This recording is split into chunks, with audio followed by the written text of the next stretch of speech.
देख रहे हैं जी बिहार झारखंड और मैं हूं आपके साथ राहुल सिन्हा। बिहार विधानसभा चुनाव के पहले चरण के लिए मतदान का शोर कल थम गया। अब कल यानी 6 नवंबर को बिहार के 18 जिलों की 121 विधानसभा सीटों पर वोटिंग होगी। इस चरण में कुल 1314 उम्मीदवार अपने भाग्य आजमाएंगे। पहले चरण में कई हाई प्रोफाइल सीटें हैं जिन पर सभी की नजर होगी। इस बार जनसुराज फैक्टर भी चुनावी समीकरण को प्रभावित कर सकता है। आपको बता दें, कल पटना, भोजपुर, बक्सर, गोपालगंज, सिवान, सारण, मुजफ्फरपुर, वैशाली, दरभंगा, समस्तीपुर, मधेपुरा, सहरसा, खगड़िया, बेगूसराय, मुंगेर, लखीसराय, शेखपुरा और नालंदा में वोटिंग है। इस चरण में राजधानी पटना पर विशेष ध्यान रहेगा क्योंकि पटना जिले की 14 सीटों पर वोटिंग हो रही है। 2020 में यहां एनडीए ने 9 और महागठबंधन ने 5 सीटें जीती थी। इस बार भी मुकाबला काफी कड़ा होने की संभावना है। दरभंगा की 4 सीटें इस चुनाव में हाई प्रोफाइल मानी जा रही हैं। जाले से मंत्री जीवेश मिश्रा, अलीनगर से मैथिली ठाकुर, दरभंगा शहरी से मंत्री संजय सरावगी मैदान में हैं। समस्तीपुर की सरायरंजन सीट से मंत्री विजय चौधरी, तो उजियारपुर से आरजेडी के आलोक कुमार मेहता, मधेपुरा से पूर्व शिक्षा मंत्री प्रोफेसर चंद्रशेखर, मुंगेर के तारापुर से उप मुख्यमंत्री सम्राट चौधरी और लखीसराय से उप मुख्यमंत्री विजय कुमार सिन्हा भी उम्मीदवार हैं।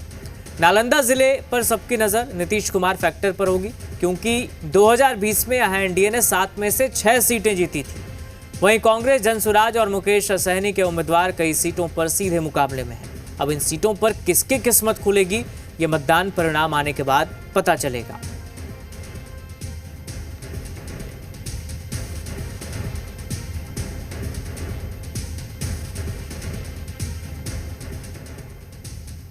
हमारे साथ हमारे सहयोगी रजनीश लाइव जुड़ गए। रजनीश, कल पहले चरण की वोटिंग होगी, अब डोर टू डोर कैंपेन चल रहा होगा। जरा बताएं, प्रत्याशियों की तरफ से, पार्टियों की तरफ से कैसी तैयारी है कल की वोटिंग को लेकर, और जिला प्रशासन ने क्या तैयारी कर रखी है, चुनाव आयोग की क्या व्यवस्था है?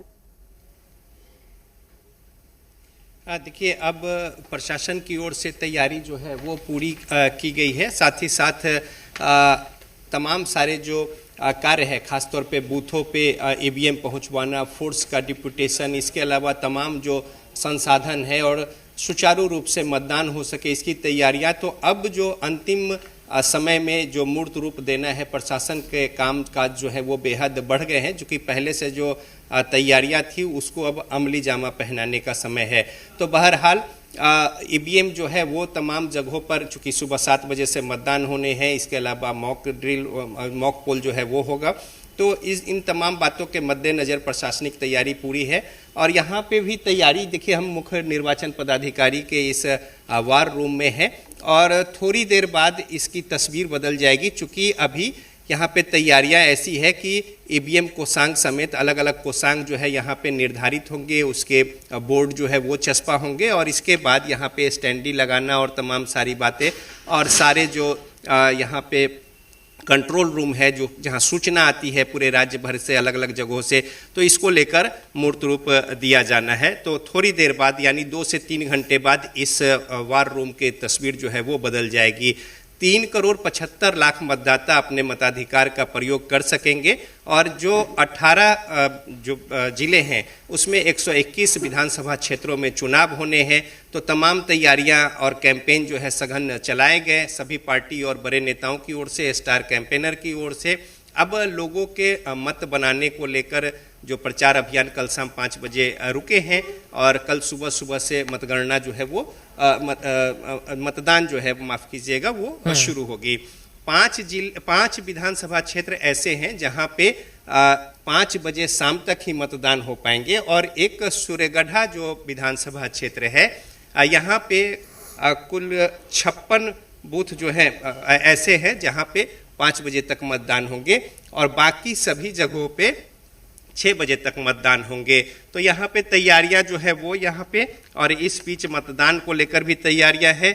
सिमरी, बख्तियारपुर, सहरसा का, महिषी जो है विधानसभा क्षेत्र सहरसा का, इसके अलावा तारापुर मुंगेर का, मुंगेर विधानसभा और जमालपुर, ये 5 ऐसे विधानसभा क्षेत्र हैं जहाँ पे सुबह 7 से शाम 5 बजे तक ही मतदान होंगे और साथ ही सूर्यगढ़ा के 56 बूथों पर भी 5 बजे शाम तक मतदान होंगे और बाकी जगहों पर मतदान जो है वो 6 बजे शाम तक होंगे। सभी 121 जो विधानसभा है उनमें इन 5 और सूर्यगढ़ा के 56 छोड़कर, तो कुल मिलाकर देखें चाक चौबंद सुरक्षा व्यवस्था है।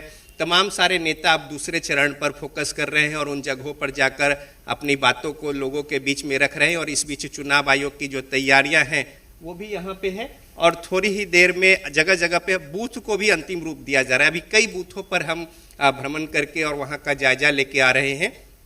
तो आज शाम तक बूथ भी पूरे तरीके से सज धज कर तैयार हो जाएगा। अंतिम रूप देने को लेकर जोर शोर से तैयारियां बूथों पर चल रही है और इस बीच तमाम जो उम्मीदवार हैं उनके किस्मत का फैसला इसको लेकर जो तमाम मतदाता है कल वोट कास्ट करेंगे।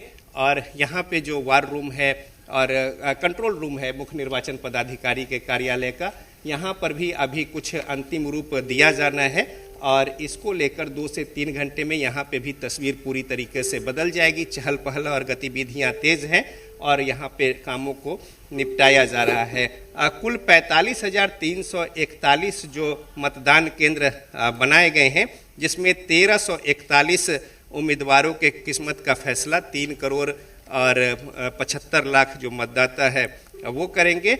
और खास बात यह है कि 121 एनडीए की ओर से उम्मीदवार है, महागठबंधन की ओर से 126 उम्मीदवार है, यानी कि 3-4 सीटों पर फ्रेंडली फाइट की स्थिति है। जनसुराज के 119 उम्मीदवार है इसमें और साथ ही साथ दूसरे जो उम्मीदवार हैं उनकी भी उसी तरीके से उपस्थिति है। तो कुल मिलाकर औसतन अगर आप देखेंगे तो लगभग 11 उम्मीदवार जो है हर विधानसभा क्षेत्र में औसतन, जबकि मुजफ्फरपुर और कुढ़नी विधानसभा क्षेत्र ऐसा है जहां पे सबसे ज़्यादा यानी 20-20 उम्मीदवार है और उसी तरीके से 3 विधानसभा क्षेत्र ऐसे हैं जहां पे मात्र 5 उम्मीदवार है, 5-5 है, जिसमें एक भोरे जो है गोपालगंज का और दूसरा जो है खगड़िया का अलौली है। और इस तरीके से यहाँ पे सबसे कम यानी सिर्फ 5-5 उम्मीदवार हैं, जबकि सबसे ज़्यादा 20-20 उम्मीदवार मुजफ्फरपुर में और कुढ़नी में है। और साथ ही साथ अगर पूरी स्थिति को आप देखें तो औसतन 11 उम्मीदवार हर एक विधानसभा क्षेत्र में औसतन है। और मतदान की जो प्रक्रिया है वो कल सुबह 7 बजे से शुरू होनी है और शाम को 6 बजे तक मतदान होना है। लेकिन 5 विधानसभा क्षेत्र जो विधि व्यवस्था और नक्सल प्रभावित वजहों से उन 5 विधानसभा क्षेत्र में मतदान सिर्फ 5 बजे तक होंगे और सूर्यगढ़ा के 56 मतदान केंद्रों पर भी 5 बजे तक होंगे और सूर्यगढ़ा के बाकी जो मतदान केंद्र है वहां भी 6 बजे तक मतदान और शेष सभी जगह पे 6 बजे तक, सुबह 7 से 6 बजे तक मतदान। अच्छा, बिल्कुल रजनीश, और कल पहला चरण का वोटिंग है और कई दिग्गज चुनावी मैदान में हैं जिनकी सीटों पर कल वोट डाले जाएंगे, तो इसको लेकर भी गहमा गहमी होगी, पार्टी के अंदर चर्चा चल रही होगी तमाम गठबंधन के जो घटक दल हैं।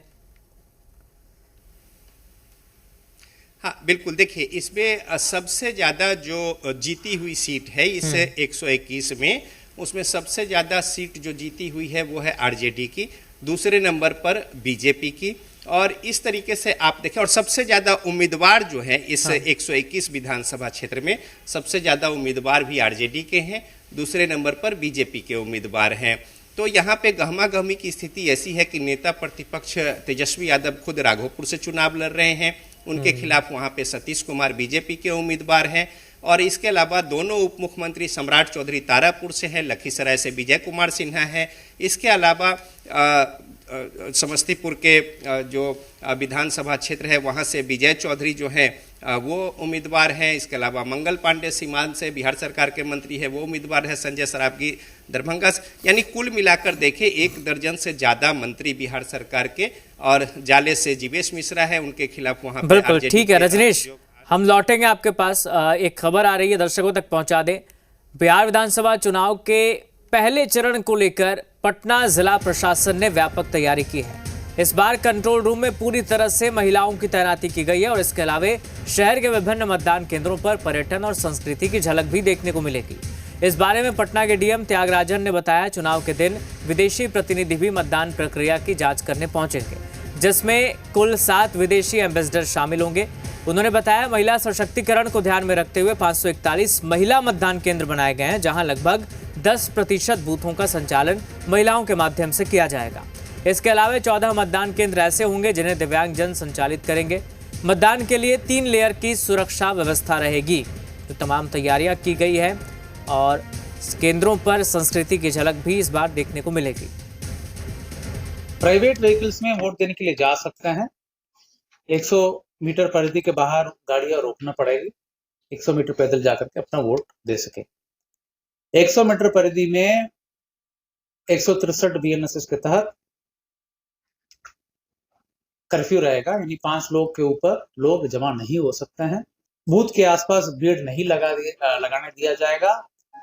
पॉलिटिकल कैंडिडेट्स के जो गाइड करने की व्यवस्था भी पोलिंग स्टेशन लोकेशन के 100 मीटर के बाहर रहेगी। लोकेशन मतलब अगर बड़ी परिसर है जैसे एएम कॉलेज जिसमें 18 बूथ है, तो दोनों एंड के या चारों एंड के 100 मीटर परिधि तक वो नहीं अनुमति दिया जाएगा। चलिए वापस अपने सहयोगी का रुख करते हैं। रजनीश, जो जानकारी दी गई है जिला प्रशासन की तरफ से, व्यापक तैयारी है, कंट्रोल रूम से नजर होगी, आप भी बता रहे थे। अच्छा, 7 एम्बेसडर, विदेशी एम्बेसडर भी आने वाले हैं, और दूसरा सवाल ये भी कि किस तरह से संस्कृति की झलक देखने को मिलेगी मतदान केंद्रों पर, क्या व्यवस्थाएं हैं? देखिए, जो बिहार में मतदान होना है कई मायने में खास है, और कई मायने में जो चुनाव आयोग की ओर से विशेष फीचर्स इस बार लागू किए जा रहे हैं वो देश के लिए नज़ीर होगा, और आगे उसे देश के स्तर पर या फिर दूसरे राज्यों में अभी जो चुनाव होने हैं उन जगहों पर भी ये फीचर्स लागू होंगे। तो इसको लेकर जो दिशा निर्देश है चुनाव आयोग की ओर से, उसी अनुसार जिला प्रशासन और जो प्रशासनिक पदाधिकारी हैं जिनके ऊपर जवाबदेही जिम्मेदारी है, उस तरीके से तैयारियां जो है वो की गई हैं। जो बूथ है उसके 100 मीटर के दायरे में, ऐसे पहले से भी यही रूल है, इसमें कोई खास नहीं है कि आवाजाही और रेस्ट्रिक्टेड और तमाम सारी बातें होती है। इंटरव्यू भी जो है इस 100 मीटर के दायरे में वो नहीं करने हैं। इसके अलावा जो बूथ है उसके चारों ओर की बैरिकेटिंग और उस तरीके से कोई दिक्कत परेशानी न हो, इसको लेकर खास व्यवस्था चाक चौबंद। शहर में भी उसी तरीके से। इसके अलावा अगर सीमा का क्षेत्र है तो सीमा को सील करने समेत तमाम सारी बातें हैं। पहली बार ऐसा हो रहा है कि 100% बूथों पे वेबकास्टिंग होगी, यानी चुनाव आयोग की निगरानी में होंगे तमाम सारे बूथ, और उसकी मॉनिटरिंग जो है वो केंद्र से, सेंटर से की जाती रहेगी। तो ये इस मायने में खास है। इसके अलावा यदि बात करें तो जो विदेशी जो प्रतिनिधि हैं, जो एम्बेसडर्स हैं, वो यहाँ पे 7 देशों के होंगे, और बिहार में किस तरीके से मतदान हो रहा है, किस तरीके की प्रक्रिया अपनाई जा रही है, क्या कुछ वस्तु स्थिति है, किस तरीके से भागीदारी है, इन तमाम बातों का अवलोकन जो है, और विधि व्यवस्था सुरक्षा समेत तमाम बातें जो है उसका अवलोकन करेंगे। तो इसको लेकर जो डेलीगेट्स हैं और जो एम्बेसडर्स हैं वो यहाँ पे होंगे।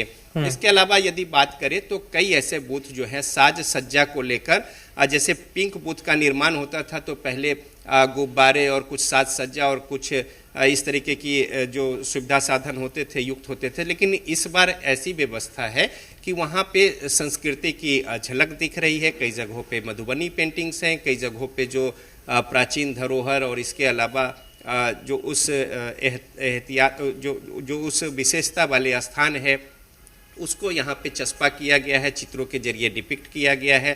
साथ ही साथ जो यहाँ के महत्वपूर्ण जो इमारतें हैं या उस तरीके के स्थान है या पर्यटक स्थल है उनको भी तवज्जो दिया गया है। वाल्मीकि टाइगर रिजर्व से लेकर गोलघर से लेकर, इसके अलावा तमाम वैसी चीज़ों को, ओढ़नी डैम से लेकर वैसी जगहों को यहाँ पे लगाया गया है बूथ पर, जिससे कि जो मतदाता हैं तो वो आकर्षित हो, और साथ ही साथ एक शकून जो है, सूथिंग, वो तो अनुभव हो ही हो, और इसको लेकर पर्यटन और इन क्षेत्रों का भी प्रचार प्रसार विकास हो। तो इस तरीके से जो विजन है यहाँ पे वो रखा गया है, और सुविधा साधन समेत, सेल्फी पॉइंट समेत हर तरीके से एक विस्तार देते हुए सुंदर और बेहतर व्यवस्था जो है मूलभूत, वो भी इन बूथों पर रखा गया है। तो सशक्त बूथ के नाम से जो बूथ तैयार किए गए हैं उसमें महिलाओं के लिए, युवाओं के लिए, और जो दिव्यांग, जो फिजिकली चैलेंज लोग हैं उनके लिए अलग अलग तरीके से सुविधा साधन तो है ही है, और उन लोगों के लिए डेडिकेटेड भी ये बूथ कई जगहों पे बनाए गए हैं।